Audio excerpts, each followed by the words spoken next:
Thank you. We've just been having a tete-a-tete behind the scenes. It's official now. Now Yeah. we're really starting. Now some people are watching. Now it's rolling, baby. It's such a pleasure. We've watched you grow, launch, flourish, strive, reach ahead, put yourself out there, and we are full of admiration of you. Thank you. And it's such a pleasure to have you here because there could be nobody better to talk about getting big things off the ground and making it happen than yourself. Oh, thank you so much. Thank you for having me. Oh, it's a pleasure. So let's really start at the beginning because I would love to know when the idea came to start this brand. Right. Whew. I think for me, I've always been very much a self-starter. I've always dreamed of building something on my own. I've always been obsessed with the beauty and wellness world, and that's really where I got my start in my professional career. But I just never knew how. I never knew what, but I knew I wanted to do something. And never did I realize that some of my darkest days and darkest moments would then evolve into this and this company. So KETISH, as you know, is a feminine intimate wellness brand. And I really think that it was born out of the challenges and struggles that I had in my feminine health journey. At a very young age, I was diagnosed with cervical cancer. I was 21 at the time. Oh my God. Yeah, and it was quite an eye-opening experience. I mean, the C word is daunting and scary, but also to then realize how little education and information that I had about feminine health and feminine wellness. I mean, at the age of 21, you feel quite invincible. Yeah, but you're a baby. Come on. Right. And never did I think that this could happen to me. So I think at that was like the moment that sparked my interest and my not even interest, the need. Survival, babe. Yeah, the need to put my feminine health first. Wow. And throughout my 20s, that's what a lot of it was just focusing on my feminine health. It also really turned me on to the space of personal care and intimate care and seeing that there was such a lack of availability of products that were credible and safe. I mean, for me personally, talking, conversations. Right. Like lack of education, lack of community. And I think that the thought of me starting my own business around that didn't really come to mind until a few years ago. Although the focus in my 20s was taking care of my body, when I think I was 32 at the time, so a few years ago, I was working for Huda Beauty as a product development manager. And it was such an incredible experience being able to see a fellow woman who had similarities to me, Middle Eastern, grew up in the States, similar challenges. You know, she built this entire empire off of an idea and a passion and a want and a need for better beauty products. And so seeing her do that up close is really what got the wheels turning. She's a powerhouse. Shout out to you, Huda, baby. We love you. She really is. Yeah. And she had announced on her socials that she was starting a fund where she wanted to invest in female founders, impact-based brands. And when she made that announcement, that's what really got the wheels turning. And I don't know what happened. I think the ideas just really started to float to my mind, and they would wake me up at night, and I had to answer the call that my brain and my gut were sending to me, and that's when I really started to map out my business plan for KETISH. You know, and I think that the thing that kind of springs to mind is, oh, you're so brave to do such a thing. But actually it was really smart because there's a gaping wide hole right there that you identified, right? And probably in the back of your mind, you've always known there's so many other women out there like me. In fact, every other woman out there is like me. Right. And this is a normal thing that needs to be discussed. Right. But do you find it kind of offensive when people say, oh, that's so brave and isn't that taboo and all of this stuff? Like that whole crusader that you would take. I mean, I don't really feel that was the thing. That was like an added responsibility you had to take. It was part of the gig. Right. I think, as I started to develop the idea for KETISH, I started to have conversations with my close girlfriends and coworkers and just asking them, like, what do you think? What has your experience been with feminine care? What products do you use? And I think what stood out the most to me was every single person, every woman that I spoke to, they had a story to tell. Amazing. And something that led them to wanting more from the feminine care space and the intimate care space. And so I don't know if it was necessarily courage. I think part of me just knew that if I was going to start something like this, that I would have to, you know, bare my soul and talk about my own experiences in order to help women feel more comfortable and see the relation that they could have to this brand. But that wasn't the motivation. The motivation was, you know, being able to help women and provide women with products, education, a community that they could turn to. Yeah. I think I just felt like, yeah, this is just something I have to do, not necessarily like bravery. Purposeful. That's amazing. You know, and when you launched the brand as well, I think all of us just stood and went, holy, wow, that's amazing. Because you put yourself front and center. You were like, hey, girls, you know, here I am. This is what I'm talking about. And it was such a purposeful move of determination to be like, I'm willing to actually put myself out there. And that's because I want to build a community with all of you guys. And I want to pull down these, you know, dusty drapes. I want to like, you know, I want to open this out. And you did it so impactfully with so much, I'll say again, courage, but it was more than courage. It was the purpose. It was the determination. It was also clarity of brand and positioning. You also put this sexiness around your brand that kind of gave it this little je ne sais quoi, you know, and we were all like, damn, girl, that's amazing. I want me a piece of that. You know what I mean? So that all came from you. Nobody manufactured that around you. Yeah, I had a lot of help in terms of my team, that the founding team or the team that helped me build out this vision. It was a big vision, like I think bigger than what we even launched with. I think I had to like hold back a little bit even, but I definitely had help. And like I mentioned, with everyone that came onto the team, with every person that kind of helped me bring this vision to life, they all had an experience. I remember one of the girls, she helped me visually put the brand together, like a brand book, and you know what we wanted to stand for visually. Yeah, and the tone of voice. Yeah, because the tone of voice is so cool. Yeah, with your brand. Thank you. Yes, we wanted to make sure that it was relatable, Yeah. and I think that's. I'm happy to hear that that's what came across. But this specific individual, I just remember our first meeting. We sat at a cafe. And we were supposed to be working on exactly that, the tone of voice, what we wanted to sound like. And she told me a story about something she had been going through with her ovaries and just this whole healing journey that she had been on. We were in the meeting crying. And I think that's the beautiful part of KETISH, is that, you know, every woman has a story and every woman can connect to a piece of it. And that's what makes, I think, that the mission so authentic. It makes what we're talking about so authentic because it's what women want to hear about. A lot of what we do is inspired by the women around us and the women that have come to the table that have helped us build the brand. But I'm really happy to hear that. Authenticity, and relevance. Right. You know, and I think, of course, you must have learned so much under the wings of the Huda Beauty empire in terms of being relevant and understanding social. But yeah, the authenticity, so paramount. Yeah. So present. Yeah. I remember, you know, for while I was with Huda Beauty and we were working on products, one thing that I learned from Huda as well as the rest of the team was, you know, if you're not ready to flip a table over it, if it doesn't speak to your gut, like, yeah, you can look at the numbers and what people want in terms of the market and what the gaps are. But like, if you're not feeling it inside of your heart and your gut, then it's not going to translate and you're not going to be successful. And so I really took that lesson with me into whatever we did with KETISH.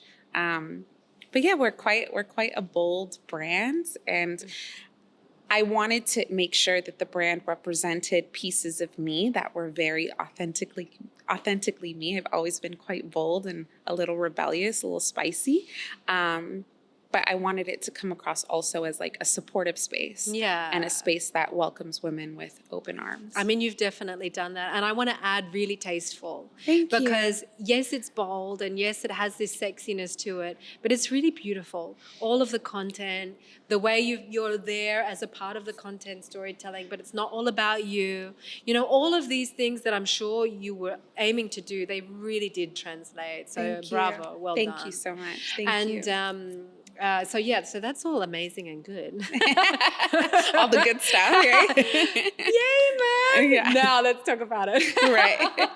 So I'm sure there was some really dire moments, especially pre-launch. Like, was there a moment that you felt like it wasn't going to come together? It wasn't going to happen? Even before you launched? We'll talk about since you've launched after.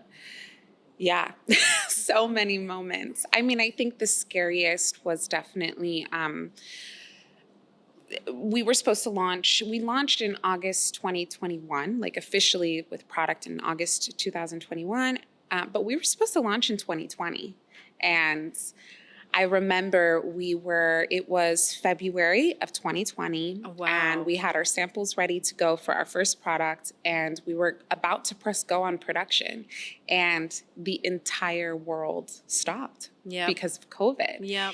And I just remember sitting back like, what does this mean? Of Like, course. what do you mean we have to wait? What do you mean the ports are closing? What do you mean? Like, it was just shutdown after shutdown after shutdown. And of course, I think the world was in such a vulnerable place. But I think for me as a founder, it's like, how do you fix this? How do you remedy this? What does this mean? What do we do now? Yeah. And you were so geared up, I'm sure, like mentally and... I think what we thought we were. I think Okay. I thought I was. But really what that time was very much a blessing in disguise. It allowed us to pause and to slow down and to really flush out all of those things, what we wanted to look like, how we wanted to sound, who we wanted to be speaking to. And so we did just that. We used that time to talk to women from all around the world. I remember we did hundreds. I don't want to say hundreds. It was close to 100 Zoom calls. Amazing. With different women from different backgrounds, different countries, whether it was here in the UAE or Jordan, Saudi, Korea. Amazing. And we asked them the questions. What is your experience with feminine health? Do you use products like these? What products are you looking for? With these types of topics that are so taboo, how do you want to hear about them? What are the topics that you want to learn about? And so it really was a scary moment, a moment filled with uncertainty, but we pushed our launch back, actually. We could have gotten up and running at the end of 2020, which we were still having the wheels in motion, but we decided to slow down and take a bit more time. And I think that time paid off because we were able to really, flush out all those little details that you don't realize makes such a huge difference. I mean, were there any surprising feedback from any of those focus groups? Like, were there women that said, no, I don't want to talk about this. Like, this is... We kind of take it for granted that everyone wants to talk about it. But yeah, I think the comfort level was interesting to learn about. I think the lack of education was very surprising. Wow. I mean, we learned about women. There was one young lady who grew up in Kuwait who said that her textbook was actually blacked out when you got to the human anatomy and biology section, that they did not learn about these topics, not even in a way of like safety, you know? And so that was surprising, but also reaffirming that like, okay, we need to talk about these things and women want to learn about it. We also learned a lot about the cultural barriers that often get in the way of women just having the conversations. Like a lot of young girls sharing with us that they'd never been to a gynecologist, but that they've been sexually active for years, or that they don't feel comfortable talking to their girlfriends because of the cultural impact and, you know, the what will people think. And I think that we knew going into these conversations that might be a theme that comes out of it, but we just didn't understand like how many women experienced that. It was quite shocking. So you're kind of taking over from mom and from teacher and from, I mean, what a position to be in, to have to educate right like that. Yeah, I think also a big learning or a realization that I had was, the women in our community, most of the women, our target audience, if you will, ranges from the age of 20, 25, all the way up to mid 40s is like our core. And so if anything, we are talking to the next generation of mothers, of educators, of professors, and hopefully we can help change that mindset. I spent a lot of time also in this journey talking to my own mom and learning about her experiences. And it was such a paradigm shift, I think, in the way that I used to think about my mother and, her inability to have these conversations with me. Well, she was never equipped with the information. So why did I give her that responsibility? And I think that it's quite cool to see now that there is that shift, and our generation is going to be able to hopefully change that for our daughters and generations after us. That's amazing. Yeah. Okay, so apart from the obvious kind of, getting past those initial barriers of kind of doing something that hadn't really been done before, trying to put a product line out through social content, including yourself in that content. I mean, you were really pioneering so many things there. Once that hurdle got over, what was the next big difficulty for you to get through? Because you'd essentially spent the last 2 years just getting to the start line. Right. Now you're really having to actually start. Right. I think nothing can prepare you, especially when you're doing something so different. Nothing can prepare you for the types of challenges or barriers that might come your way. There were a lot of things there's a lot running through my brain as to what those barriers were. I mean, even one thing, after we had printed and launched and announced the products, we were moving to registration to be able to market and sell these products both in retail distribution as well as online. And this was DHA type of registration? Yeah. The name of the product. So our first product is called the Quickie, which is cheeky. It's a cheeky play on words. Super cute. But yeah, that turned up to be an issue, and they needed, translation and Arabic this and what is the intention, and it was a lot of pushing, and obviously we made it through, but I guess I didn't realize that there would be so many nuances and barriers. I also think that, again, when you're trying to do something different, you have to realize that you're not so much just selling a product or trying to adopt people to buy your product. You're also trying to change a mindset. Yeah. And I remember there were a couple of things that came about right around launch where, we sent out our press packs where we had some influencers speak really horribly about us, me, the intention behind the brand, the product itself. Wow, you kidding? Oh yeah, we've had, I remember we gave the products in gift bags for Emirati Women's Day, and they were sent back to us, which I think... That must have been really hard. I think, yes, it is hard to stomach sometimes, but I think the biggest learning from that is not everyone is going to be where you are. Yeah. Sometimes you have to meet people where they are, and it's okay. I mean, even with the situation, I've talked about this before, but even in the situation with some of these influencers that, had a negative reaction, there was one in particular who I jumped on the phone with her and I said, I think there's a big misunderstanding. Can we talk about this? Yeah. And there were so many learnings that came out of that conversation. And I think that's probably one of the biggest things through all of the challenges, all of these points of friction where, we've had people not happy or shut the door in our face. It's just an opportunity to learn, to maybe make adjustments if they make sense. Yeah. I remember saying to this specific influencer, I said, look, this is KETISH. We're not going to change who we are at the core, but you taught me something today. And she had mentioned that she was veiled, and in a lot of the imagery that she didn't necessarily see herself. She didn't feel like KETISH was speaking to her. And it made me realize that maybe we can do things a little differently in terms of, speaking to the more conservative woman, and how can we make sure that she feels represented by us. And so it's always very helpful, even though it's sad or scary or upsetting at times, it's helpful. But that's kudos to you that you picked up that phone, because you could have just been like, oh, well, you keep your opinion to yourself, but to actually be ready to learn from that. Right. And to actually take that step, to get on a call, to talk, not just hide behind an email, but to actually discuss it, Right.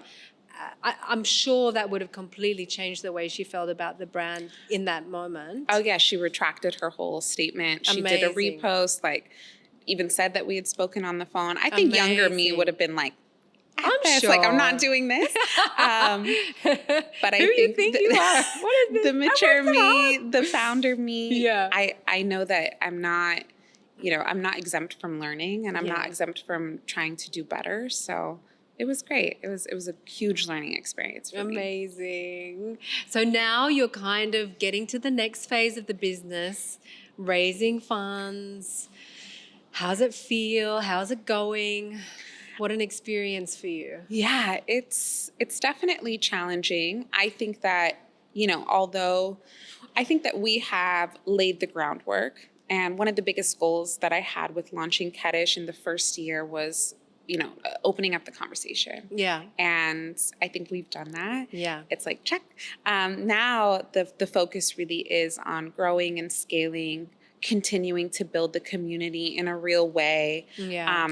Adding more of a CSR aspect to the brand. And so all of these things require additional resources and support. And I do think that we are up against a lot in terms of just like on paper, female founder, raising funds in the Middle East for a brand that is talking about intimacy, pleasure, body. Well, it's tough. It's tough and it's touchy, but we've had such a positive response thus far. Amazing. And I definitely think that there's an appetite for it. I mean, I think our launch, we launched recently in Sephora Middle East. Yeah, congratulations.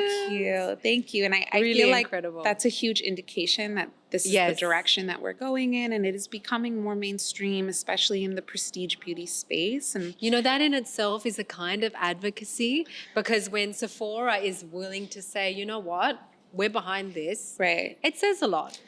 Right. It says a lot. And big ups to them. I mean, I think that they're, they took a stance and they chose us to be a part of that. And it's really exciting. And, this category is emerging and growing. And in some markets like the US and the UK, it's growing a bit faster with more players, where here it is still quite new. And it's exciting to be able to have partners like Sephora where we can learn and grow with them. But when you look out there in the playing field, I mean, I'm sure you're pitching yourself as an international brand. Yes, yeah. Of course. So I also acknowledge it's kind of like you were there in that pivotal moment, but there were other players ready there as well, And the US, how things snowball and move so quickly. Right. And you don't have any of the taboos in that market. Right. So when you're now looking out at the rest of the world, I mean, how do you feel? I mean, we definitely position ourselves as a global brand. In terms of our strategy, we're very aware that we have two huge focus markets, and that's Middle East, where this is like our backyard, and we really want to take our time here and nurture and grow, where in the States, as well as the UK and Europe, they're more of markets where we know it'll land. Yeah. And we have had, we've recently launched with partners in the States, like Anthropology. Amazing. Right. They're incredible. That's 13, awesome. 13 Loon, who is a great space for founders that are women and men of color. So they really support brand founders and brand stories that have that aspect to it. We are also launching in the UK really soon. And so we definitely see where we fit in those other markets. And I don't want to say it's easier, but No. the focus Nothing is more. is easy. Nothing's easy. You're going to have different types of obstacles over there. Exactly. Yeah. Exactly. Yeah, But there is more of an opportunity for growth without all of the cultural barriers that maybe we see here in this region. Yeah, it's super interesting. Yeah. I mean, again, you're learning all of this as you go and Right. starting to think, okay, it's not good enough just to have an amazing product. It's not good enough just to be, there even with the, huda and muna on your side. It has to stand on its own. Right. And that essence of making it happen is really being determined enough to do whatever it takes. Right. Yes. Yeah. When I say, how did you make it happen? I mean, what comes to your mind? Oh gosh, a lot of determination, a lot of self-belief. Like you have to be your number one cheerleader every day because no one's going to pick you up off the bathroom floor, which I have spent some time on, especially in this last year. I also think, as a founder, you do not have all the answers. And surrounding yourself with people who are willing to believe in your vision and help you steer the ship towards that ultimate goal, but also those people that are willing to fill in the gaps. Yeah. And I think that's probably been one of my biggest learnings as a founder and as a person in general. I've always been hyper independent, always wanted to just handle it on my own. I don't think it's an ego thing. I think but you can be too independent. It's a more so I don't want to burden other people. Yeah, but you need some help. You need help. Yeah. And I think that this experience has taught me that, asking for help early often is not a sign of weakness. It's actually a sign of strength. That there are going to be people along the way that want to just help you. Yeah. And allowing them to do so not only benefits you, but, the ecosystem that you're trying to build. So, yeah, I've had a lot of help. I've had a lot of grit and grind. Yep. And I think that's how I've made it work thus far. Let's see about the next couple of years. No, I think you're gonna do amazing things. I mean, as a brand, when you visualize the next 3 to 5 years, do you see like different verticals, rollouts, different expansions? I mean, is that already in your mind? Yeah. So much. So much. Fancy that. I think right now we're barely scratching the surface. That's another thing I've had to learn is patience. Yeah. And that, even though you want to do everything all at once, it's okay to take your time and to perfect or to get that one thing as right as it can be and then move on to the next chapter. But yeah, I definitely see us continuing to launch products across the entire landscape of feminine health, feminine wellness, and also intimacy and pleasure as well, which we're excited for that. Interesting. Yeah, it's really interesting. I also think something that I'm really passionate about, which we haven't had an opportunity to get into, is really that CSR aspect. So being able to give back to women in a real way, underserved women that so desperately need access to education or resources. I also think we are now starting to play in this femtech space, and that's the future. Yes. And it's definitely where we want to head as a brand as well. Amazing. Yeah. All the right things are happening. So I just want to talk a little bit about content because, we're passionate about content, and you've made some very clear decisions in the launch of this brand about how that narrative is going to flow. The brand is one thing, but then realizing the brand through the content kind of ecosystem around the brand. I mean, how did that happen? Like, were you always going to be a part of that? Or was that something that happened later? Or did a model not show up to set? Like, what happened? I think that, and this is something that I told my parents before I launched. I remember, because a lot of what people don't know is that my parents never really knew about my health journey and my diagnosis with cancer and some of the struggles that I'd been They through. didn't know about it? Not so you until- just dealt with it on your own? Yeah. Hello to independent right Yeah, there. again, the compartmentalizing queen, the Yeah. hyper independence.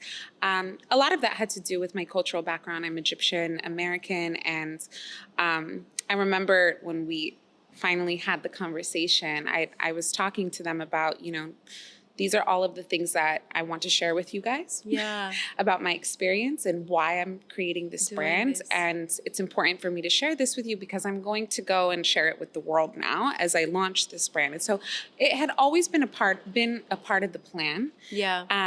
It was important to set the stage because we were going to, part of the content plan, which at our launch, we shared a video like this where we asked women to authentically share their stories and their experiences with their bodies and, their perception of their feminine health and some of their experiences. And I knew that if I was going to ask women to do it, I was going to have to do it myself. Yeah. And so I really wanted to set the stage. And that's just kind of what we continue to do is just real, authentic storytelling, whether it comes from me or other women that are willing to share their experiences as well. And I think maybe that's why it is so impactful is because it's real and it's coming from the women in our community. I mean, you'll see a lot of our imagery is either me or my friends or my sister or, people that have come on board and wanted to be a part of the brand. So we're just continuing to that's our thing. It's all realness. And what about mom and dad? How do they feel now?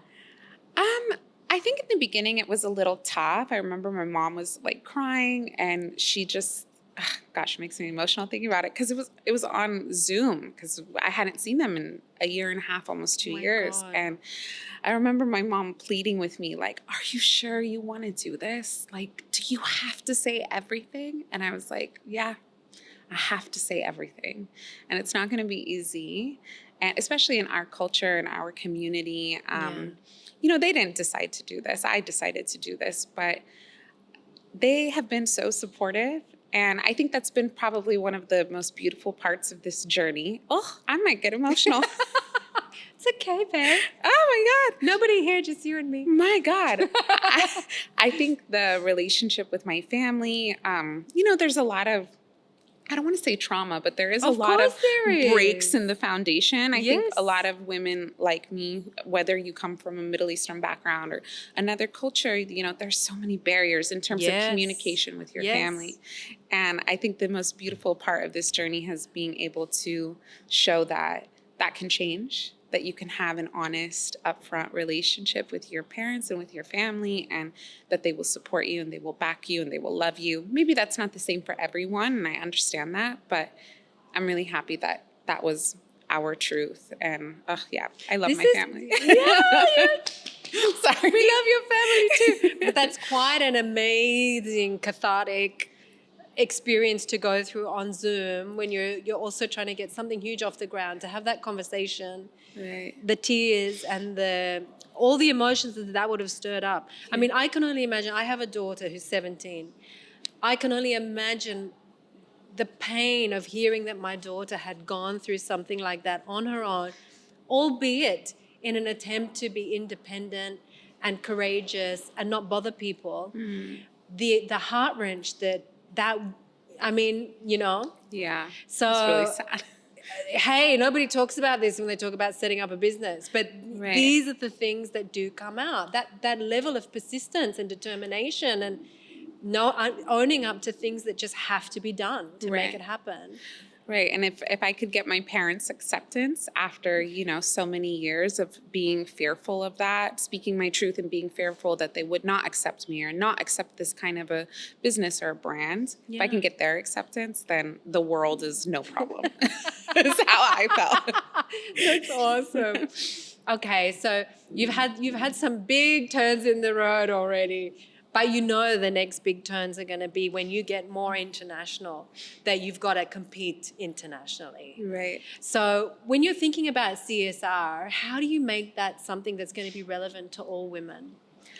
Yeah, I think the way that we've been trying to navigate that is when you want to, I don't know, help women all over the world, like you have to pick a focus. Yeah. And you have to go after one thing that you think can be manageable or that you can actually make achievements and really make a difference and an impact. So we've been trying to narrow down what that looks like exactly. I mean, if you asked me, I would have created an organization years ago. And I told someone not long ago, like, I want to buy a van and I want to drive down Shakeside Road and I want to encourage women to come to the van and to get like cervical exams, Amazing. The pap smear.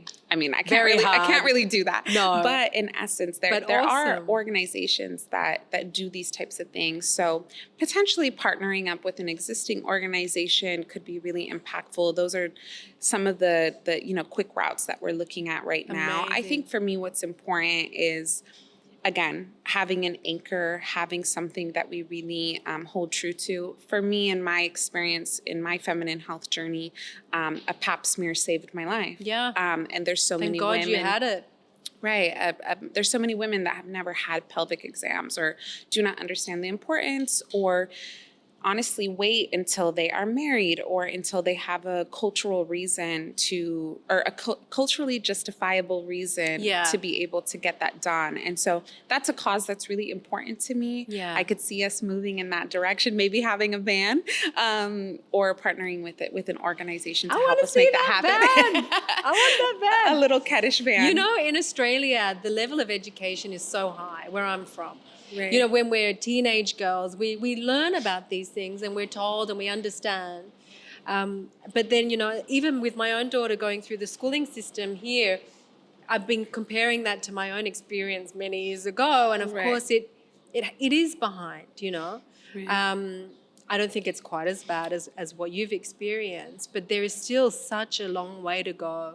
Right. And the prioritization of such endeavors, will always be, it will probably be there somewhere on a list, but kind of just pushed a little to the bottom. Right. And I'm sure that this is something that you've seen. So you must fight for this. Yeah. You definitely. You must make it part of your agenda. Yeah. And we talk about CSR and we know that's good for business and good for community and all the rest of it. But I feel like for you, it's more than that. Yeah. It's kind of like a burden. It's on your shoulders. Yeah, it's a part of the mission. Right? Bring women products, educate women, and then help save women everywhere. And educate and save women everywhere. Save the world, baby. It really is. And it's funny that you bring that up as well, just education.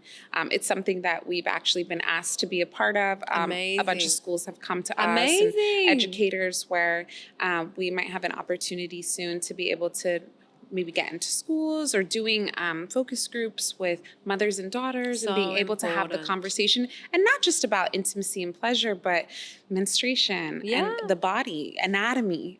These are very, I think, difficult conversations for maybe some parents to have or people to have with their children, but I think it's super important.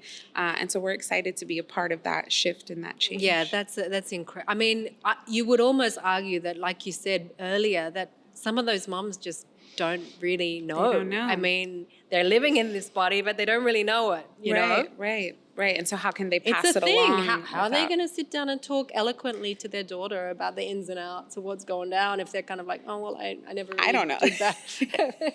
It's a thing. Right. Oh, my God. I don't even want to talk about it. Oh, no. Anyway, you have already done so much in so little time, but I know you have so far to go. If you can give the next generation or someone like you back in 2020, what are your 3 pearls of wisdom? Oh, gosh, only 3. We'll start with 3. If you want to do 4, it's okay. I would say don't be afraid to fail. If you do fail or if you do make a mistake, or know that if you fail or make a mistake, it's a lesson and a learning and you will grow. I have grown so much more from my mistakes than I have from my successes. Yeah. And I think sometimes we're scared of making those moves or scared of making a move, which Yep. you shouldn't be, that we all fail. I would say really, if you're going to build a business or build a brand, really take the time to understand your purpose and make sure that you anchor not only yourself, but everything you do as a brand in that purpose, because there's going to be a lot of things that try to shake you off that path. And it's important to have that North Star where you know that where you're heading and you're not going to let anyone deter you. Yeah. I would say the last thing, especially for any founder, but especially female founders, know your worth. Know your worth. Stand in that power. There's going to be a lot of perceived missed opportunities because maybe you have to say no, or maybe you have to push until someone respects your worth. But know it, and know that if it is a missed opportunity, that maybe it wasn't meant for you, or maybe it wasn't the best thing. So know your worth, get it in writing. Don't sign it, and don't sign it until an attorney looks at it. Yes, good, very good advice. Yeah. And something, if you can just give us a little bit of like how you cope with self-doubt, because that's the thing, you know, everybody has that moment of kind of, or someone gives you some advice or gives you their point of view and you kind of rethink or think, oh shit, maybe. How do you cope with that as well? I would say like I'm a pretty spiritual person. I definitely have different people or guides that I go to help me like reaffirm the things that I already know or the things that I might question. I've been really learning how to trust my gut and how to trust the little voice inside of my head. But I also think, just as I mentioned earlier, taking partners that you trust, that you can really bounce ideas off of, partners that understand what you're trying to accomplish, and taking their advice. But I also think like what you feel inside of here is usually truth. And so try to drown out the noise. That's what I do. I go for a run. I go work out. I drink some wine. I watch I watch a TV show. I let it marinate, and then I move forward. And if it's a mistake or a wrong decision, I'll learn from it. But I try not to doubt the little voices inside of me. That sounded weird. I don't. No, not the little voice. The little voice. No, I have like multiple personalities inside of there, but it's okay.